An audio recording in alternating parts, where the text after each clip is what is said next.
Baik saudara, selamat siang. Hari ini tanggal 20 April saya memberikan materi terkait lembaga negara. Jadi ini akan versi lengkap sampai Han Kelsen ya, sehingga Han Kelsen.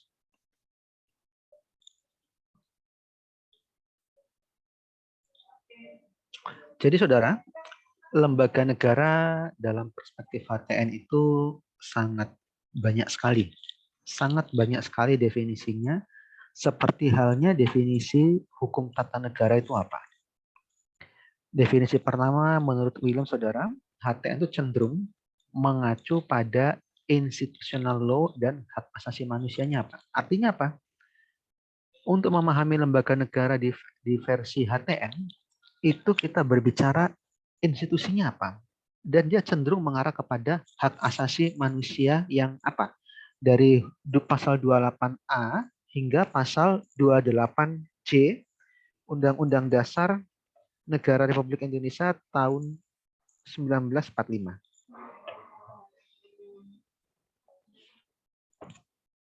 Kemudian saudara, kalau dalam perspektif Han, lembaga negara itu hanya melihat dari peruntukannya publik atau individual. Publik atau individual. Nah, saudara, definisi yang berbeda kita lihat di pemikiran Bagirmanan. Dia mengatakan lembaga negara itu adalah kelembagaan ketatanegaraan. Artinya apa? Sebetulnya hampir sama, hanya kelembagaan ketatanegaraan ini bersumber dalam teori bernegara. Saudara perlu diketahui kalau kita melihat literatur literatur yang lama, umumnya pemberian definisi suatu maksud atau suatu kata atau suatu hal itu sangat berulang kali, artinya menggunakan kalimat-kalimat yang itu sebetulnya merupakan pengulangan. Tapi kalau saudara melihat literatur yang sekarang, yang terbitan tahun 2015 ke atas, definisi itu selalu jelas to the point.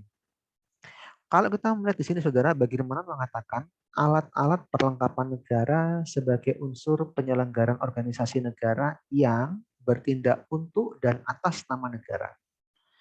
Berikutnya, dalam teori bernegara, maka mengenai alat perlengkapan yang bersumber langsung dari hukum dasar itulah. Kata kuncinya saudara, yaitu dari hukum dasar. Hukum dasar maksud apa? Yaitu Undang-Undang Dasar Negara Republik Indonesia tahun 1945. Ketika itu sudah dari hukum dasar, maka sudah pasti dia bertindak untuk dan atas nama negara. Perlu dipahami lembaga negara berdasarkan hukum dasar, karena kita berbicara lembaga negara sudah pasti itu acuannya pada Undang-Undang Dasar Negara Republik Indonesia tahun 1945, maka dia bisa saja tersurat atau tersirat. Nanti akan di slide berikutnya akan lebih jelas ya. Saudara, sementara menurut Roger F. Sulto, dia mengatakan lembaga negara itu adalah organ yang melaksanakan tujuan negara.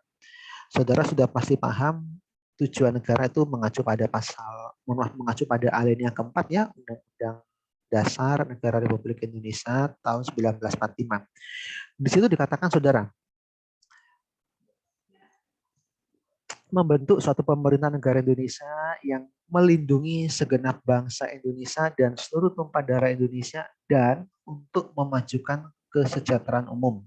Yang pertama. Yang kedua, mencerdaskan kehidupan bangsa. Yang ketiga, ikut melaksanakan ketertiban dunia yang berdasarkan kemerdekaan, perdamaian abadi, dan keadilan sosial. Artinya apa saudara? Tujuan negara kita ada 3. Namun kita tidak hanya membutuhkan 3 organ saja untuk melaksanakan tujuan negara tersebut. Saudara bisa perhatikan di dalam Undang-Undang Dasar yang dapat disebut sebagai lembaga negara, saudara bisa cek di pasal 24C ada Mahkamah Konstitusi, pasal 24B ada Komisi Yudisial, pasal 23G ada Badan Pemeriksa Keuangan. Kemudian pasal 23E ada sama Badan Pemeriksa Keuangan, pasal 23 ayat 2. Ada DPR, DPD, maupun DPRD. Artinya apa, saudara? Tujuan negara itu dilaksanakan oleh banyak organ. Mereka saling melengkapi.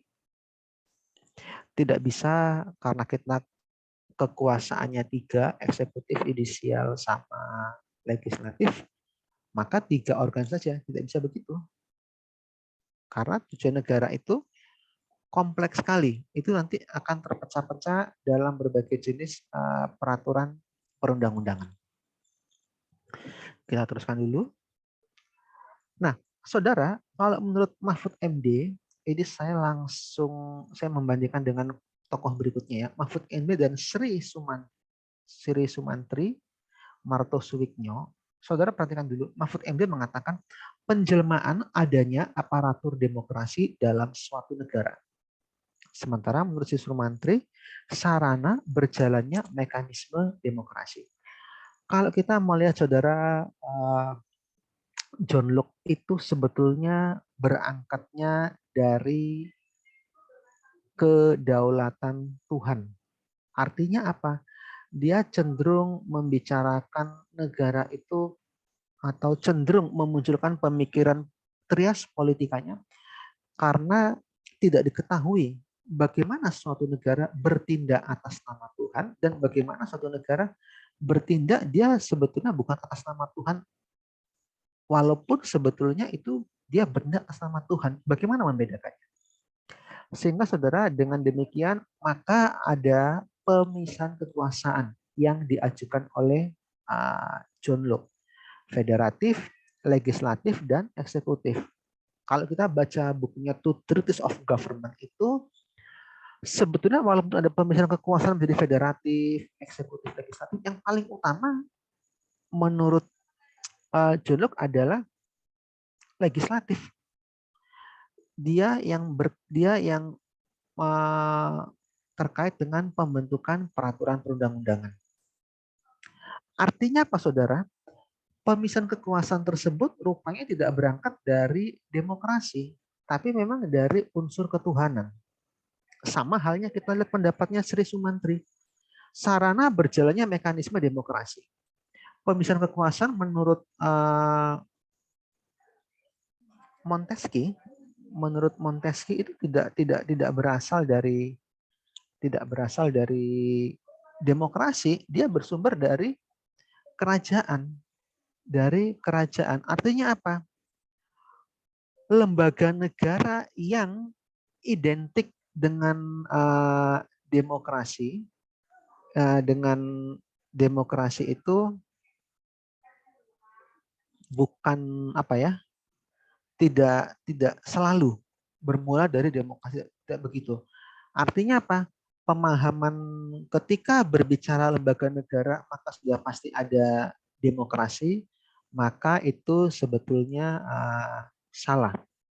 Jadi tidak harus dengan adanya demokrasi. Sehingga saudara, apa yang dikatakan sama Mahfud ini, penjelmaan adanya aparatur demokrasi dalam satu negara, kalau kita mau secara teknis lembaga negara apa yang dimaksud, maka sudah pasti itu bisa KPU, yaitu merupakan cerminan demokrasi, Komisi Pemilihan Umum. Lantas kita lihat lagi di sini, Sri Sumantri, sarana berjalannya mekanisme demokrasi. Apakah hanya dengan lembaga negara itu bisa, apakah hanya karena ada lembaga negara demokrasi bisa berjalan? Tidak selalu terkait dengan adanya lembaga negara. Karena lembaga negara juga bisa mendukung bentuk pemerintahan di suatu negara, tidak harus dengan demokrasi. Sementara saudara, menurut George Jelinek, itu adalah lembaga negara langsung dan tidak langsung. Ini saudara, saya katakan lembaga negara langsung bisa lembaga negara yang tersurat, lembaga negara tidak langsung tersirat, ya kan? Ingat saudara, keduanya melaksanakan trias politika. Keduanya melaksanakan trias politika. Saudara perhatikan di pasal 23D. Negara memiliki suatu bank sentral yang susunan, kependudukan, kewenangan, tanggung jawab, dan independensinya diatur dengan undang-undang. Pertanyaannya, apakah yang dimaksud bank sentral itu?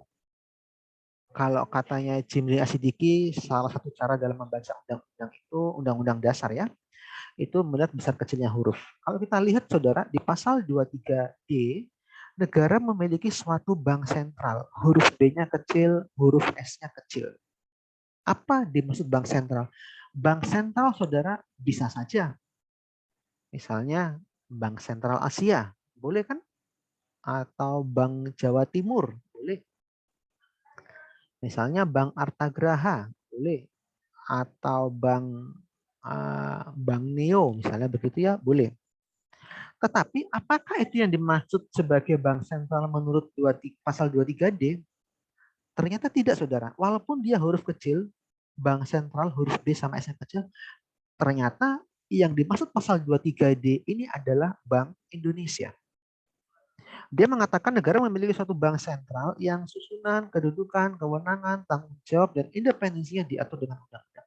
Ini saudara bisa dikategorikan sebagai lembaga negara langsung karena dia memang tersurat. Tapi bisa juga tidak langsung. Kenapa? Karena dia tersirat, tidak jelas siapa bank sentral ini. Saudara perhatikan dengan pasal 23E. Untuk memeriksa pengelolaan dan tanggung jawab tentang keuangan negara, diadakan satu badan pemeriksaan keuangan yang bebas dan mandiri. Pasal 23 ayat 1 ya. Saudara perhatikan badan pemeriksa keuangan. Huruf B, huruf P, huruf K-nya besar. Huruf B, huruf P, huruf K-nya besar. Sudah jelas. BPK sudah jelas. Di sini saudara mau dikatakan ada lembaga negara langsung dan tidak langsung ini mereka sama-sama melaksanakan trias politika, tidak saling bertentangan. Di slide berikutnya dikatakan bahwa lembaga negara yang tidak langsung itu tergantung pada lembaga negara langsung. Nah, di sini sudah jelas saudara. Rupanya trias politika itu terkait dengan lembaga negara yang tersirat maupun tersurat. Yang lembaga negara langsung dan lembaga negara tidak langsung. Kalau menurut Zainal Arifin Mokhtar, saudara, sama seperti George Linak, cuma dia mengubah nomenklatur saja. Yang dimaksud lembaga negara langsung itu adalah lembaga negara, yang dimaksud lembaga negara tidak langsung adalah lembaga pemerintah. Saya pikir ini sama semua ya. Menurut Jimli Sidiki, saudara, ini harus dipahami makna yang diberikan Jimli Sidiki. Bahwa saudara, kita harus menarik ke awal, menelusuri ke awal, ke belakang, bahwa lembaga negara itu fungsinya itu adalah fungsi klasik sebetulnya. Satu saja, apa itu? Melaksanakan kekuasaan, melaksanakan pemisahan kekuasaan, mendukung pemisahan kekuasaan. Artinya apa? Ya, cukup satu saja, fungsi klasik. Artinya, ketika suatu negara menganut pemisahan kekuasaan Montesquieu, tetapi dia tidak memiliki lembaga negara, ya maka tidak ada gunanya. Tetap saja pemisahan kekuasaan tidak akan berjalan. Harus ada lembaga negaranya. Sehingga dikatakan sebagai fungsi klasik dari lembaga negara. Dia membagi dari lembaga pemerintahan, departemen, dan lembaga negara itu sendiri. Ini menjadi menarik, saudara. Apakah sampai detik hari ini fungsi lembaga negara yang dikatakan sebagai fungsi klasik sebagai pelaksana saja? Hanya itu saja? Rupanya tidak. Ya, lembaga negara saat ini sudah banyak sekali di Indonesia, tidak hanya melaksanakan, tapi bisa mengawasi, bisa membuat, membatasi juga bisa. Nah, jadi saudara, ada hal-hal yang memang seiring perkembangan ketatanegaraan di suatu negara itu sudah berubah semua. Saudara lihat Saldi Isra, dia mengatakan lembaga negara itu diartikan dengan melihat mengacu peraturan perundang-undangan apakah dibentuk? Misalnya mengacu Undang-Undang Dasar, berarti yang mengacu pada Undang-Undang Dasar Negara Republik Indonesia tahun 1945 berarti bisa Mahkamah Konstitusi, Mahkamah Agung. Mengacu pada keputusan Presiden, bisa saja Komisi Pengawas Persaingan Usaha, misalnya begitu ya. Jadi tergantung dari pembentukannya bagaimana. Berikutnya saudara, menurut Charles Edward Merriam, dia mengatakan ada 5 fungsi negara. Fungsi penertiban, fungsi kesejahteraan, fungsi pertahanan, fungsi keadilan, fungsi penegakan hukum. Menurut saya fungsi-fungsinya tidak relevan lagi. Kenapa? Karena bagaimana suatu negara bisa mengatakan bahwa dia memiliki misalnya seiring teknologi, berarti kan dia harus membuat lembaga negara terkait dengan fungsi teknologi, terkait dengan fungsi teknologi. Misalnya bagaimana dengan fungsi teknologi? Saudara bisa perhatikan BSSN ya. Dikatakan BSSN itu adalah apa? Badan Siber dan Sandi Negara, yaitu termasuk teknologi. Fungsi kesejahteraan. Apakah fungsi kesejahteraan ini melulu sekedar tentang meningkatkan keuangan saja? Rupanya juga bisa saudara, fungsi kesejahteraan bagaimana saya cara melindungi uang. Cara melindungi uang misalnya dengan adanya OJK. Melindungi dari praktek kripto misalnya. Bagaimana? Nah, fungsi keadilan, fungsi kepastian, fungsi yuridis, fungsi penegakan hukum, dan lainnya. Jadi banyak sekali saudara fungsi-fungsinya ini ya. Khusus yang ketiga saudara, lembaga negara adalah utama atau pendukung. Ini tidak saya bahas karena nanti setelah kita mendiskusikan apa MPR, apa MA, apa DPR, apa DPRD, DPD, baru kita masuk ke lembaga negara utama atau pendukung, atau sampiran, atau bantuan, atau auxiliary state organs, dan lain sebagainya.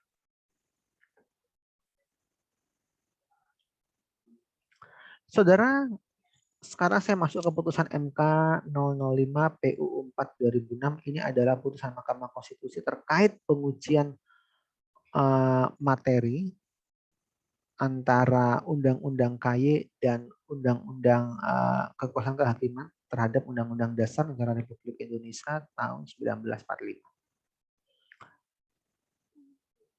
Sebagai contoh saudara, nanti silakan saudara lihat di pasal 5 ayat 1. Pasal 5 ayat 1. Undang-Undang Dasar Negara Republik Indonesia tahun 1945. Dikatakan, Presiden berhak mengajukan RUU kepada DPR. Saudara sekarang bandingkan dengan pasal 20 ayat 1. DPR memegang kekuasaan membentuk undang-undang. Bagi penganut pemisahan kekuasaan murni, maka bunyi pasal 5 ayat 1 ini nggak boleh. Kenapa? Karena itu ranahnya legislatif. Hanya dia terkait dengan rancangan undang-undang. Hanya dia terkait dengan peraturan perundang-undangan. Namun kalau dibatasi pemisahan kekuasaan betul-betul dipisahkan tanpa ada unsur campur tangan dari kekuasaan lainnya, maka dia bisa kembali lagi jadi semena-mena. Karena tidak ada yang mengawasi, tidak ada yang membatasi. Bagaimana? Kita tahu dia memang sudah dilakukan pemisahan kekuasaan, sudah dilakukan pemisahan kekuasaan. Tapi bagaimana cara mengawasinya? Dulu saudara, waktu era UUD 1945 seringkali disebut lembaga negara itu ada dua, lembaga tinggi dan lembaga tertinggi. Sekarang pun saya juga beberapa kali masih mendengar sebutan lembaga tertinggi dan lembaga tinggi. Padahal kita sudah masuk di era Undang-Undang Dasar Negara Republik Indonesia tahun 1945, sejak tahun 2002 yang lalu, udah lama sekali. Di sini saudara, menurut putusan Mahkamah Konstitusi ini, kita lihat di slide yang atas, legislatif, eksekutif, yudikatif. Legislatif itu terdiri dari MPR, DPR, DPD. Eksekutif terdiri dari Presiden dan Wapres. Sementara yudikatif terdiri dari MA, BPK, dan MK. Sebagai lembaga-lembaga negara yang utama. Artinya saudara, MK ini seolah-olah memberikan definisi yang baru, definisi yang baru, yaitu lembaga-lembaga negara yang utama. Menurut saya ini hanya sebutan saja, saudara, karena mengacu pada Undang-Undang Dasar Negara Republik Indonesia tahun 1945, kedudukan lembaga negara sama semua sebetulnya. Dikatakan, saudara, lembaga negara dimaksud itulah yang secara instrumental mencerminkan pelembagaan fungsi-fungsi kekuasaan negara yang utama. Jadi hanya 8 lembaga tadi. Saudara lihat di slide yang bawah. Dengan demikian prinsip check and balances itu terkait erat dengan prinsip pemisahan kekuasaan negara dan tidak dapat dikaitkan dengan persoalan pola hubungan antar semua jenis lembaga negara. Artinya apa, saudara? Ketika check and balances ini itu tidak bisa diterapkan oleh semua lembaga negara. Sekarang kita lihat di pasal 7B ayat 1. Pasal 7B ayat 1.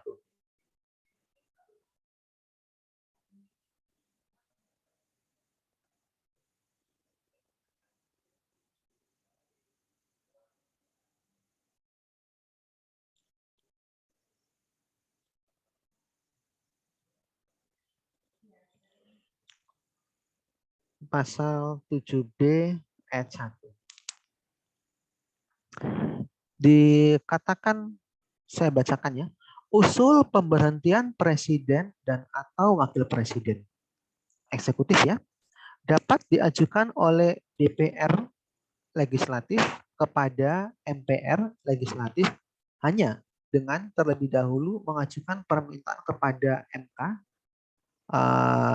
yudisial untuk memeriksa, mengadili, dan memutus pendapat DPR legislatif bahwa presiden dan atau wapres eksekutif telah melakukan pelanggaran hukum berupa pengkhianatan terhadap negara, korupsi, penyuapan, tindak pidana berat lainnya, atau perbuatan tercela. Dan atau pendapat bahwa presiden dan atau wapres eksekutif tidak lagi memenuhi syarat sebagai presiden atau wapres eksekutif. Kalau kita melihat di pasal 7B ayat 1 ini, pertanyaan utamanya, siapa yang paling dominan? Atau kekuasaan apakah yang paling tinggi? Rupanya tidak ada, saudara. Kita lihat, harusnya DPR ini kan bisa langsung saja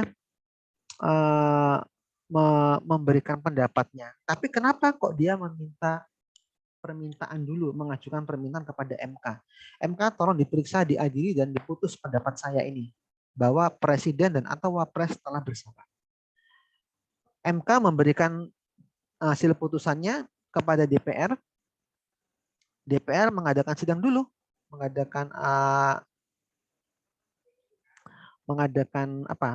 sidang dulu. Tetapi sidang itu setelah selesai sidang paripurna, dilanjut lagi kepada MPR. MPR lagi sidang lagi untuk memutus pendapat DPR. Artinya apa, saudara? Kalau kita lihat di pasal 7B ini, itu cenderung menerapkan prinsip check and balance secara baik. Artinya ada bentuk-bentuk pengawasan sehingga kekuasaan yang tadi dipisah tidak murni betul-betul ketika dipisah dia jelas tidak begitu. Jadi ketika dipisah dia tetap diawasi. Siapa yang mengawasi? Ya kekuasaan lainnya. Sehingga sudah dikatakan di sini, oleh karena itu memahami hubungan antara lembaga negara dalam perspektif check and balances di luar konteks pemisahan fungsi-fungsi kekuasaan negara adalah tidak tepat. Karena tadi pengujian undang-undang ini menguji MA dan KY, undang-undang MA dan KY, maka itu bukanlah bagian dari pengawasan yang sesuai dengan prinsip pemisahan kekuasaan. Kenapa? Karena KAI ini betul memang melakukan pengawasan, tapi pengawasan terhadap perilaku individu-individu hakim. Pengawasan terhadap perilaku individu-individu hakim, bukan pengawasan kepada MA-nya. Jadi saya ulangi lagi, ada tulisan di sini ya, di kanan. Oleh karena itu, memahami hubungan antara lembaga negara dalam perspektif check and balances di luar konteks pemisahan fungsi-fungsi kekuasaan negara, seperti dalam hubungan antara MA dan KY adalah tidak tepat. Jadi walaupun dia memang mengawasi, tapi bukan yang mengawasi di prinsip pemisahan kekuasaan. Maksudnya mengawasi itu apa sih? Mengawasi agar dia tidak bertindak semena-mena, mengawasi kekuasaannya. Dan memang tidak dapat dikaitkan dengan persoalan pola hubungan antar semua jenis lembaga negara. Walaupun semua ada banyak jenis lembaga negara di Indonesia, tapi tidak melulu, tidak semua itu pemisahan kekuasaan, tidak. Fokusnya kenapa? Tadi di slide kiri atas ya, 8. Siapa? MPR, DPR, DPD, Wapres, Presiden, MA, BPK, dan MK. Ini yang menarik sini, saudara. Menurut putusan MK. Nah, saudara, yang berikutnya adalah apa? Han Kelsen ya. Yang berikutnya adalah Han Kelsen.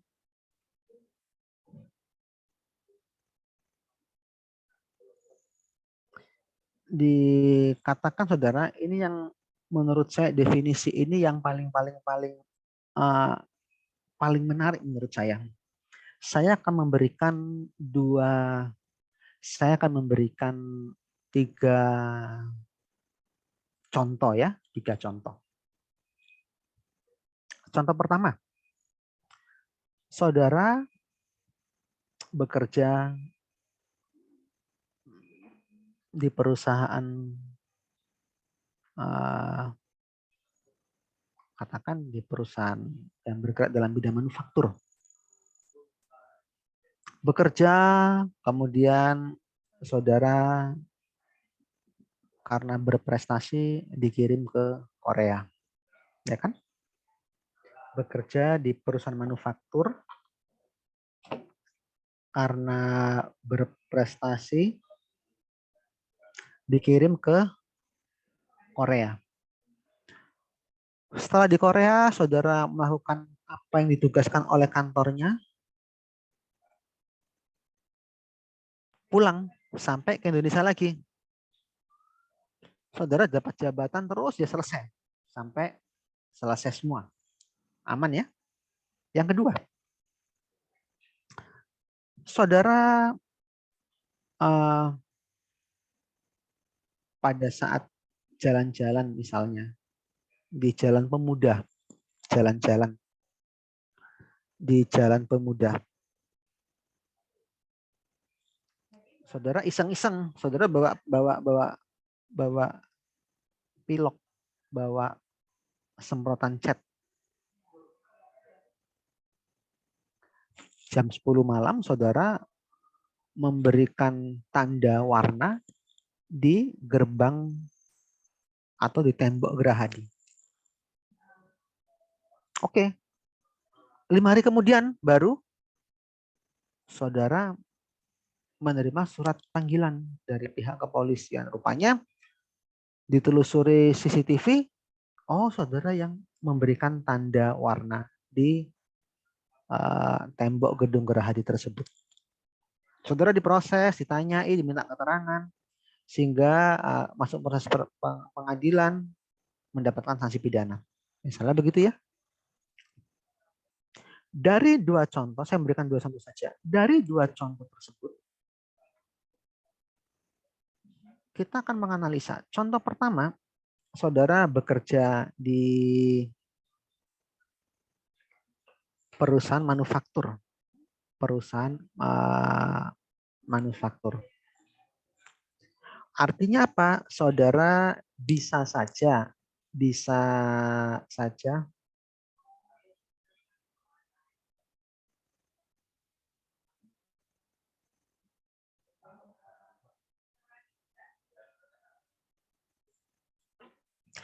Bisa saja perusahaan itu di bawah Kementerian Ketenagakerjaan. Bisa saja begitu ya.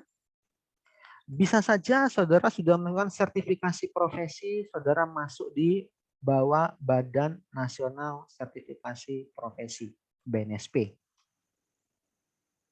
Bisa saja saudara juga masuk dalam serikat buruh. Boleh. Tadi kan saudara dikirim ke Korea karena bagus. Saudara kan tidak bisa pergi ke Korea tanpa melalui Kemenlu, tanpa melalui duta besar Korea misalnya begitu ya, tanpa melalui keimigrasian terkait paspor. Selama saudara di sana baik-baik saja, saudara kembali ke Indonesia juga baik-baik saja, lancar. Di contoh pertama, saudara dalam lembaga negara, perlu diperhatikan ketika saudara keluar negeri, maka keimigrasian mengeluarkan paspor, salah satu contohnya, mengeluarkan visa. Mereka menerapkan norma, membuat norma. Bisa saja saudara, perusahaan saudara itu sebelum saudara dikirim ke Korea, mereka sudah menjadi kerjasama dulu dengan perusahaan manufaktur di Korea, mengadakan MOU. Boleh. Contoh kedua, tadi saudara iseng-iseng jalan di Jalan Pemuda jam 10-an malam ya, kemudian memberikan tanda warna di tembok Gerahadi. 5 hari kemudian saudara dapat surat panggilan untuk diminta keterangannya. Terus bergulir proses hingga saudara mendapatkan sanksi dari pengadilan. Tahapan nomor 2, saudara adalah lembaga negara. Sama, ada penerapan norma kan? Ada pembuatan norma, diterapkan oleh polisi normanya, tapi yang dibuat adalah pengadilan. Pengadilan membuatnya berdasarkan apa? Misalnya melanggar KUHP pasal sekian. Sama, dengan contoh satu sama. Tetapi saudara, yang dimaksud dengan penerapan norma, membuat norma, itu adalah yang menjadikan negara bergerak dalam konteks yang negatif. Artinya apa saudara? Ketika negara bergerak, itu saudara menjadi lembaga negara.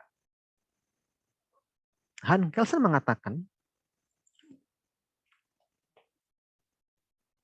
whoever fulfills a function determined by the legal order is an organ. This function be they of a norm creating or of a norm applying. Karakter. Artinya siapapun bisa menjadi organ, bisa menjadi lembaga negara. Siapapun itu. Tetapi apa karena dengan siapapun itu sudah pasti memenuhi kriteria yang dipikirkan Hans Kelsen? Belum. Ketika membuat negara bergerak itu menjadi lembaga negara menurut Hans Kelsen. Siapapun. Orang atau badan hukum yang memiliki kedudukan hukum dalam satu negara. Ini menarik saudara, kalau mengacu pada Hans Kelsen, maka lembaga negara di Undang-Undang Dasar Negara Republik Indonesia tahun 1945 sangat banyak sekali. Ya anggota DPR, ya DPR, ya presiden, ya wapres, itu semua lembaga negara, ya tentara, dan lain sebagainya. Nah, saudara, tugas saudara dalam hal ini, saudara akan melakukan edukasi kepada masyarakat. Edukasi kepada masyarakat. Silakan tugasnya ini adalah individual. Saudara melakukan wawancara, bisa ke tetangga sebelah kiri atau kanan, atau mungkin ketua RT atau kepala desa, cukup satu orang saja. Apa sih yang saudara wawancarai? Yang pertama, silakan nanti bisa diimprovisasi pertanyaan. Yang pertama, apakah Bapak Ibu tahu nggak lembaga negara? Yang kedua, apakah Bapak Ibu lembaga negara? Yang ketiga, silakan saudara edukasi apa sih makna lembaga negara menurut Hans Kelsen. Tentu saja saudara sebelum melakukan edukasi atau pengabdian ini silakan dicari definisi lembaga negara menurut Hans Kelsen dalam berbagai jurnal. Itu menjadi penting. Jadi nilai poin lebih saudara. Saudara, wawancara wajib menggunakan alma mater. Bagaimana kalau tidak ada, Pak? Ya, tolong gunakan baju hem yang rapi untuk cowok ya, yang yang layak lah, yang rapi, karena saudara harus menghargai pihak diwawancarai karena dia mau berkenan memberikan data. Tolong saudara video dibuat sebagus mungkin, sekreatif mungkin, semenarik mungkin, diawali dengan ada logo FH, ada nama dosen pengampu, tanggal pembuatan, kenapa sih kok pilih toko wawancaranya itu? Kenapa kok pilih tokonya itu saudara jelaskan. Bisa berupa reportase saudara, bisa berupa saudara wawancara langsung, bisa berupa saudara langsung mencegat orang boleh. Tapi perlu diperhatikan saya tidak mengeluarkan surat permohonan wawancara. Kenapa? Karena ini terkait tugas tambahan, bukan tugas yang memang fokusnya dalam perkuliahan ini hanya wawancara saja. Sehingga saya tidak mengeluarkan surat permohonan wawancara. Dan tadi seperti di awal saya tekankan, ini wawancara siapa? Ya tetangga kiri kanan boleh, atau RT, atau kepala desa. Durasinya ya tidak perlu lama-lama, antara 3-5 menit. Jika wawancara tidak terlalu jelas suaranya karena terkait dengan mic dan lain sebagainya, tolong dibuatkan teks di dalam video tersebut ya. Apa yang saudara sampaikan, tolong jika ada latar belakang musik jangan terlalu keras biar terdengar jelas isi wawancaranya.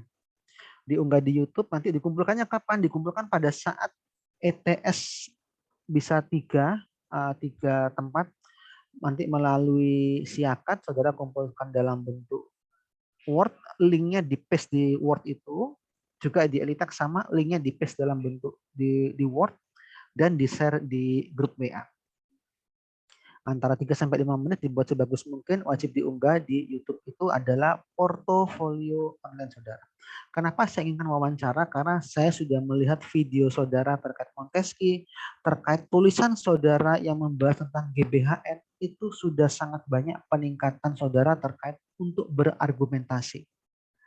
Saudara sudah sangat layak untuk melakukan wawancara individual, sehingga tugas ini nanti tugasnya individual. Ya, kapan dikumpulkan? Nanti saya berikan lagi di grup, yang pasti minggu depan jadwal ETS saya masih belum menerima ya, sebelum menerima kemungkinan harinya sama hari sekarang, hari Rabu ya. Nanti kita lihat dulu perkembangannya bagaimana jadwalnya. Mudah-mudahan besok jadwal sudah keluar. Itu saudara yang bisa saya sampaikan, tolong tugasnya dibuat sebaik mungkin, sekreatif mungkin, dibuat semenarik mungkin karena menjadi nilai lebih buat saudara. Dan saudara, video ini adalah menjadi nilai ETS saudara. Sementara video tugas ini menjadi nilai ETS saudara. Sementara tugas-tugas sebelumnya, video maupun yang masuk di internet, tulisan akademiknya, itu nanti akan saya kalkulasikan untuk nilai EAS. Tolong saudara harap diserjukan detail kelompoknya yang dari awal sampai akhir ya, siapa aja anggota secara lengkap, itu biar bisa jelas lagi, jangan ada yang pindah dan lain sebagainya ya. Itu saja saudara yang bisa saya sampaikan terkait dengan Han Kelsen, khususnya ya lembaga negara ini ya. Sehingga ini saudara bisa memberikan, mengedukasi masyarakat bahwa dia adalah lembaga negara karena terkait dengan hak dan kewajibannya. Bisa saudara juga tanyakan di mana sih kerjanya, boleh. Nah, nanti saudara bisa, itulah hasil data yang saudara peroleh. Baik saudara, saya ucapkan terima kasih. Kita sampai sini dulu. Nanti akan saya share info update jadwal dan lain sebagainya di grup.